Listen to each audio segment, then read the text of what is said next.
Então, nesse momento, agradecemos esse louvor a Deus, que é o Criador, que a palavra que o pastor possa ministrar sirva de auxílio e de fortalecimento para as almas de nós aqui na terra, que nossa igreja nos fortaleça, apesar desse momento inesperado de pandemia e difícil, que nós possamos nos fortalecer e se alimentar da palavra de Deus.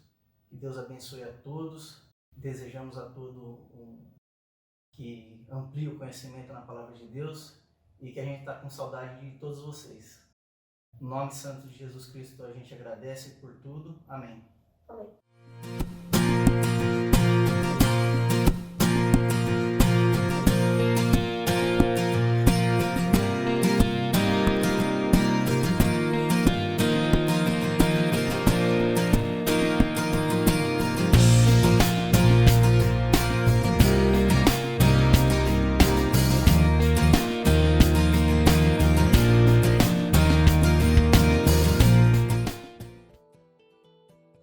Boa noite, pessoal. Gente, essa é a nossa última terça de devocional. Futuramente até podemos produzir mais materiais. No entanto, já foram feitos aproximadamente 90 devocionais. Todas estão disponíveis no canal da Igreja Batista do Estoril, canal no YouTube. Então, entra lá e se você ainda não se inscreveu no canal da igreja, faça isso, tá bom? Tá aí também os nossos queridos Guilherme e Mateus nos presenteando com essa música. Que Deus abençoe vocês dois, Deus abençoe toda a família. Gente, hoje nós iremos ler um texto muito conhecido por todo mundo, poder falar de transtornos emocionais. E o texto se encontra apenas em um versículo, primeiro capítulo bíblico, Gênesis, capítulo 1, versículo 27, que diz assim: "E criou Deus o homem à sua imagem, a imagem de Deus o criou, macho e fêmea os criou." Pessoal, uma plataforma chamada Vitude, que trabalha com saúde emocional, apresentou no final do ano passado uma pesquisa que mostrou que 86% dos brasileiros sofrem com algum tipo de dano psicológico, com algum transtorno.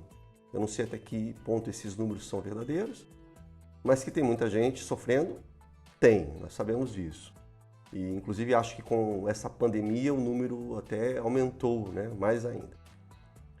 Na verdade, todos nós temos os nossos problemas, assim como tem aquele ditado, né, que de médico e louco todo mundo tem um pouco, todo mundo tem um tipo de problema, isso é uma verdade. Mas aqui a nossa fundamentação ela é bíblica, então eu quero pegar aqui alguns episódios da Bíblia, como ilustração de caso, para que você, querido ouvinte, possa, a partir da palavra de Deus, perceber alguns pressupostos que você pode usar, pressupostos bíblicos que você pode usar no seu crescimento como ser humano, como pessoa. E lembrando que sempre é muito importante também a busca de um profissional, de uma profissional, embora também sabemos que nem todos tenham condições, infelizmente, de pagar por uma terapia, né? Ou conseguir um bom terapeuta à disposição.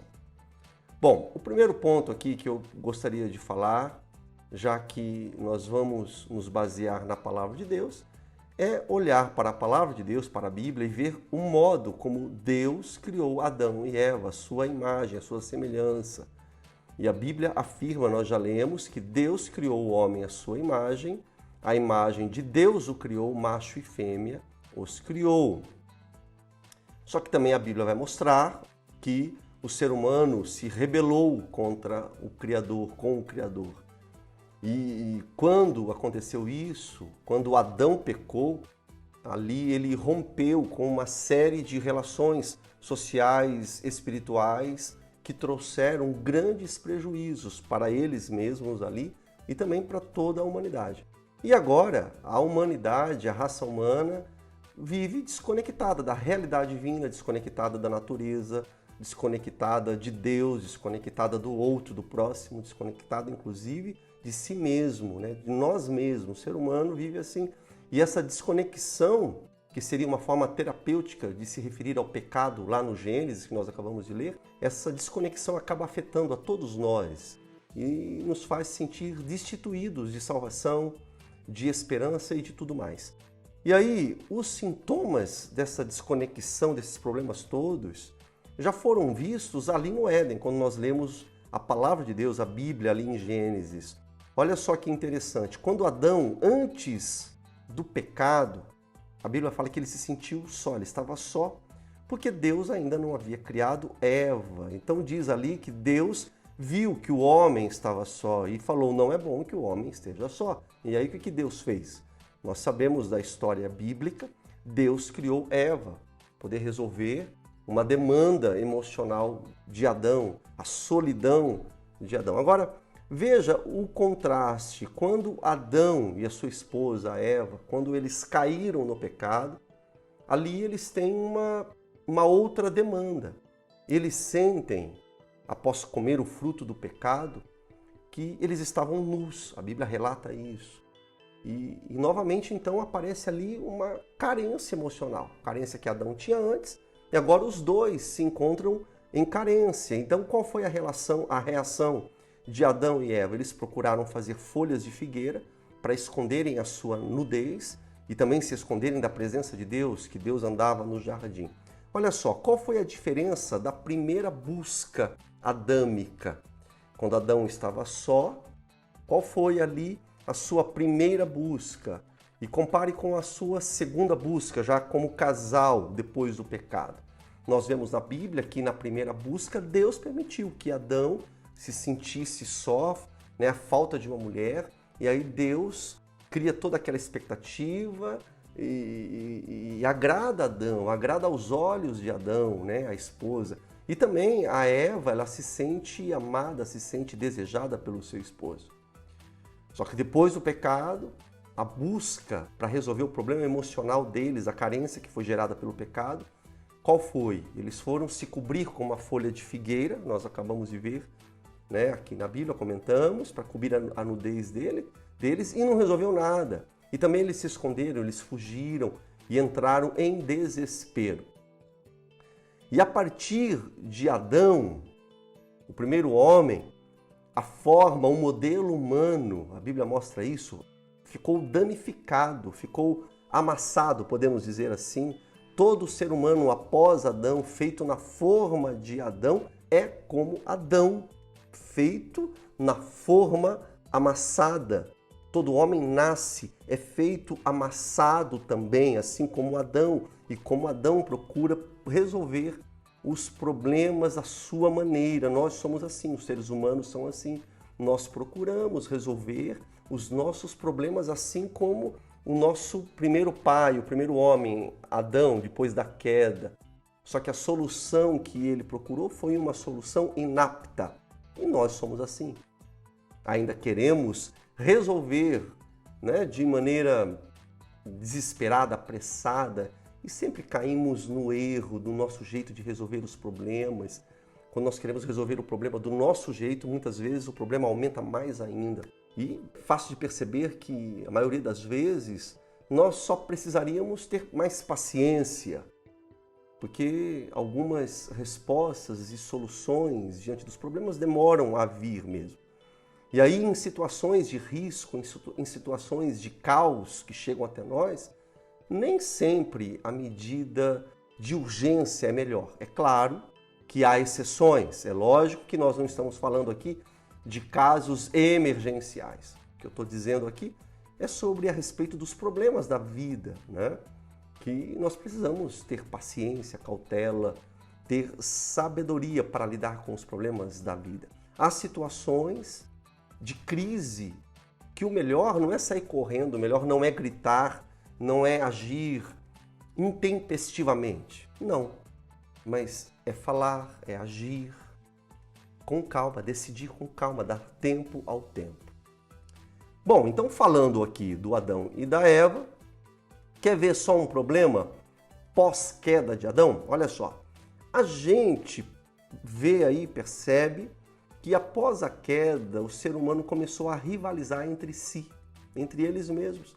né? Lá no começo, eles mesmos já jogaram a culpa um no outro, e por incrível que pareça, a gente também é assim. Desde Adão, as pessoas possuem uma dificuldade enorme de ver no outro uma completude. As pessoas competem entre si. Casais competem entre si, irmãos competem. E talvez esse seja o grande problema que nos afasta da cura emocional, do equilíbrio emocional. A gente fica sempre disputando um com o outro e conosco mesmo, com a gente mesmo. Quando começamos a ver as pessoas como rivais, pessoas que devem ser superadas, pessoas que devem ser eliminadas do nosso caminho, e não pessoas que podem trazer melhorias à nossa vida, à nossa emoção. Gente, a nossa experiência existencial, girando aí em torno de conflitos, isso vai sempre causar desequilíbrio, desgostos, percebe isso? Então, quando Deus criou o ser humano, Ele criou o ser humano como um organismo perfeito, em plenitude, alma, corpo e espírito. Veja, você sabe como funciona o sistema elétrico da nossa casa? Eu não sei muito não, mas né, a maioria de nós sabemos que o sistema elétrico da nossa casa é um sistema inteligente. Né? Se o sistema fica lá sobrecarregado, o que acontece? O disjuntor cai. Isso é ruim para quem está assistindo televisão, para quem está tomando banho, mas é bom. O disjuntor cai, ele desarma. É ruim para quem está usando alguma coisa da casa, ali na hora que o disjuntor cai, naquela hora. Mas é bom, sabe por que é bom? Porque quando ele desarma, quando ele cai, evita de comprometer a rede, de comprometer a fiação, evita aquecimento, superaquecimento, evita um curto-circuito, queimar os aparelhos, evita incêndio, evita destruição total. Não é assim? Pois é, Deus fez a gente assim também. Dentro do nosso organismo, também nós temos alguns disjuntores, né? Que servem para que a gente não seja destruído, falando obviamente de uma forma simbólica. Então, as pessoas que estão muito estressadas, sobrecarregadas, né, por exemplo, o que acontece? O disjuntor cai. Deus fez isso com a gente.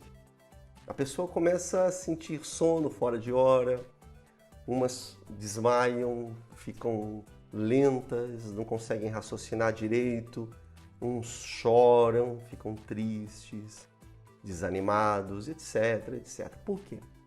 Porque o seu disjuntor está dando lá um sinal de sobrecarga. É um aviso que você precisa parar para descansar um pouco, desligar um pouco, equilibrar a sua vida, suas funções, porque senão a sua máquina vai falir, vai fundir. Deus já sabia o que tinha que ser feito, Deus nos fez assim.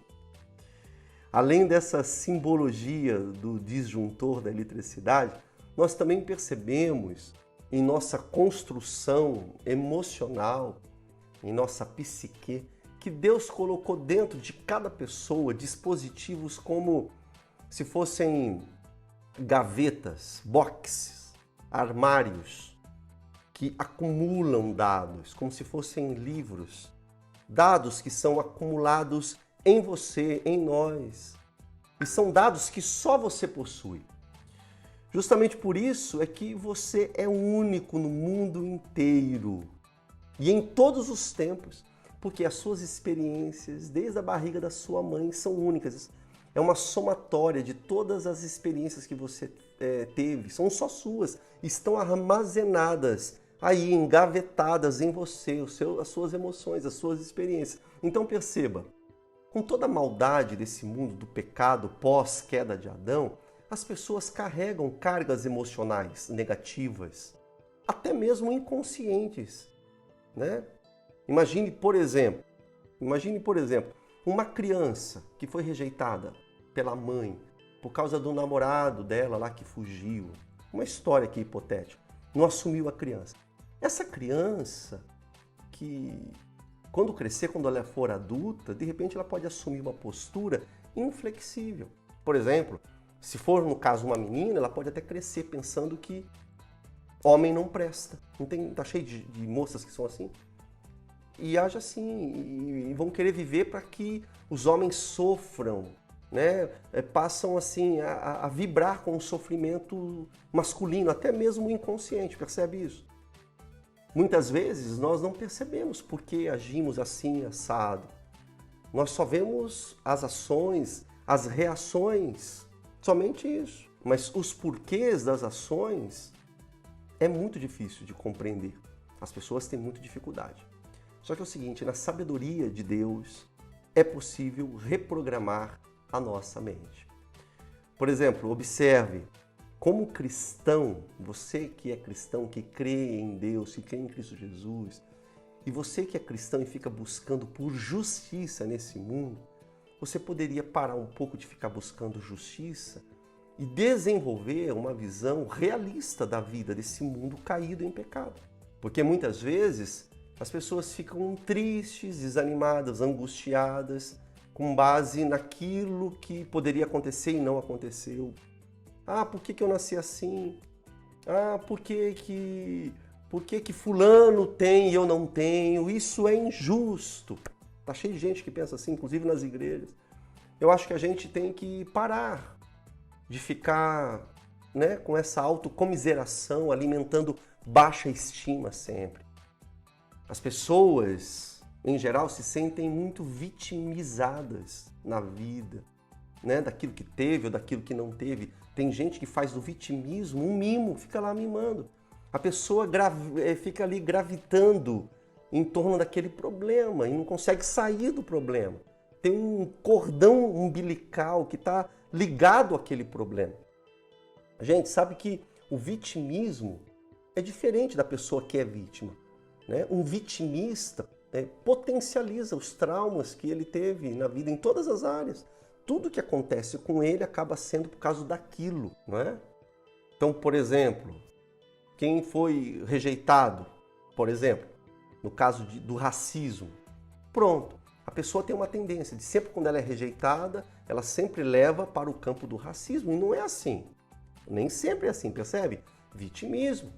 Então, se a menina não quis namorar com ele, é porque ele é preto ou pobre.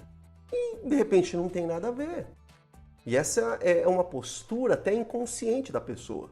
Por causa do quê? Das experiências, dos traumas, do aprendizado que teve lá atrás, desde a da barriga da mamãe. Gente, o cristão, o servo de Deus, ele vive nesse mundo e não pode viver se lamentando, mas esperando sempre novos céus e nova terra. Porque nesse mundo aqui não habita justiça. Não adianta você procurar aqui, né, por justiça. Não existe isso. O cristão ele deve viver satisfeito com Cristo. Como diz o ditado aí no mundo, aprenda a fazer do limão uma limonada. Isso é importante. Então procure, por exemplo, desenvolver empatia, caridade. Isso a gente nota que é uma grande receita para a felicidade na vida. Porque se você olhar ao seu redor, há sempre gente em situação pior que você, pior que a gente. Quem está vivendo sem sentido na vida e começa a oferecer caridade ao próximo, é incrível, passa a ter significado em sua vida. E até os hábitos ruins que tinham antes, motivados por experiências passadas, começam a desaparecer. Isso é reprogramar a vida, reprogramar a mente. Ajuda o próximo. E, obviamente, sem se esquecer de si mesmo. Porque Jesus também disse que nós devemos amar os outros como a nós mesmos. Então, o meu desafio aqui, nessa noite, é que você reprograme a sua mente em Cristo Jesus, caso você esteja sofrendo. Porque, veja, os problemas na vida são enormes. Imagine aquele filho que sempre ouviu do seu pai que ele não presta. Filho, você não presta. Reprograme a sua mente. Quebrar esse paradigma, né, que sempre ouviu lá do pai ou da mãe, e passar a se enxergar como alguém de muito valor, realmente não é um caminho simples. Não é tão fácil assim. Não é tão fácil. Sabe por quê? Porque o inconsciente da gente vai perceber essa mudança de postura, que você quer se dar valor. Não é? É como se uma informação estranha, um corpo estranho estivesse invadindo a nossa mente. É igual, por exemplo, quem recebe uma transfusão de um órgão. Tem todo um processo para para que não haja rejeição desse novo órgão. Então, uma mudança de vida, de mente, não é? De cosmovisão, não é um negócio tão simples assim. São as armadilhas que o nosso cérebro sempre engatilha ali, para que a pessoa não se adapte à cura, à transformação, à reprogramação, à nova postura. Então, meus irmãos, meu querido ouvinte, nós devemos lutar com sabedoria em Cristo para que haja uma mudança, uma transformação em nossa mente, em nossa vida. Uma vez eu ouvi que justamente por tratar das doenças espirituais, olha que coisa legal, e emocionais das pessoas, Jesus usou até algumas histórias infantis. Eu li isso em algum lugar, porque lembra lá, por exemplo, diz lá Jesus contando a parábola que uma mulher tinha 10 moedinhas, perdeu uma, varreu a casa, encontrou a moeda, foi mostrar para as amigas e comemorou. Uma parábola simples. Por exemplo, a parábola do pastor que tinha 100 ovelhas, perdeu uma, deixou as 99 e foi procurar aquela que havia se perdido. Jesus ele fala de uma maneira, algumas vezes, até que parece infantil. Sabe por quê? Porque Jesus ele sabe que o processo da salvação da gente também é um processo terapêutico, emocional, que envolve o encontro do meu eu adulto com a minha criança emocional. E esse é um encontro que é muito difícil. É muito difícil o Hugo de hoje se encontrar com o Hugo de 5, quando tinha 5 anos, 7 anos, 10 anos de idade. Imagine você. Há muitos obstáculos. Só que é o seguinte, eu preciso me encontrar com o meu eu infantil para haver um ambiente propício, para que haja cura total do meu ser em Cristo Jesus. Porque o adulto é filho da criança. Já parou para pensar nisso? O nosso adulto é resultado dos traumas e dos êxitos que a criança experimentou. O adulto é filho da criança. E se eu não encontrar com essa criança que eu fui e fizer as pazes com ela, acertar lá os traumas, eliminar os medos que me acompanham desde pequeno, a minha capacidade mental, as minhas posições sociais vão potencializar as neuroses que foram desenvolvidas já desde a minha infância. Quer ver só? Lembra que uma das ilustrações que Jesus fala na palavra de Deus sobre a vida eterna é que nós devemos ser como crianças para entrar no reino de Deus. Jesus mesmo fala isso, fala a esse respeito.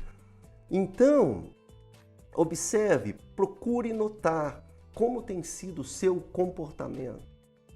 De repente você tem achado que as pessoas não acham você, não levam você a sério. Mas será que a culpa é das pessoas?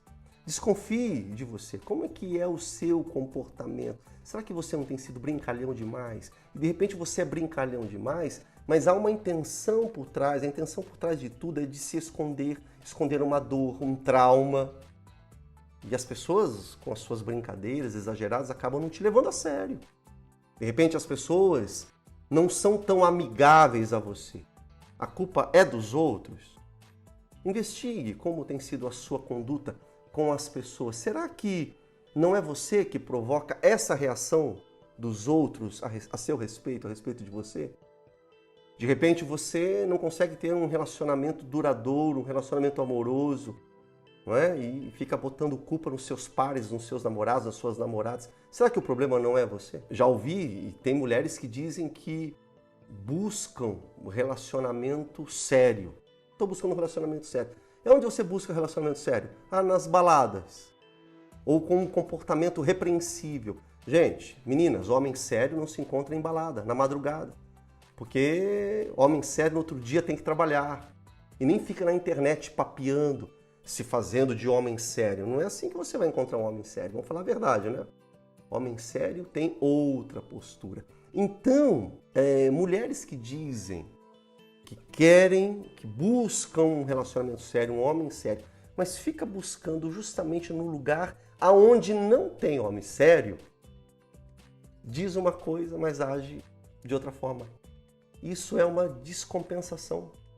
Ninguém chega no norte indo para o sul. E tem mulheres, e tem homens também, que agem assim, entendeu? De forma descompensada e nem percebe. Portanto, cada um de nós somos um acúmulo de emoções, de experiências, aprendizados, que já vem lá desde o ventre da mamãe. Então, reprograme as suas emoções, reprograme a sua mente. Você pode, em Cristo Jesus, cortar o cordão umbilical de traumas, de distorções, de problemas que lhe acompanham, que lhe perseguem. Nesse finalzinho eu quero lembrar do texto de Hebreus 12:15, que diz assim: cuidem que ninguém se exclua da graça de Deus, para que nenhuma raiz de amargura brote e cause perturbação, contaminando-os. Olha, está dizendo a graça de Deus.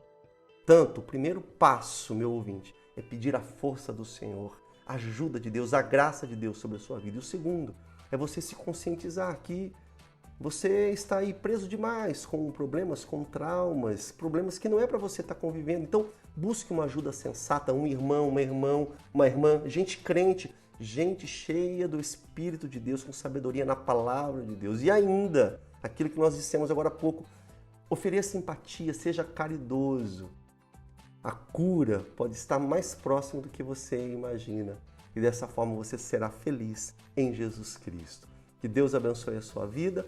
Ore agora por você, clame agora pela graça de Deus, pela sabedoria de Deus sobre você e que você tenha uma ótima noite com Deus.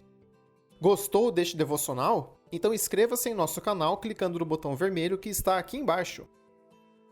Deus te abençoe!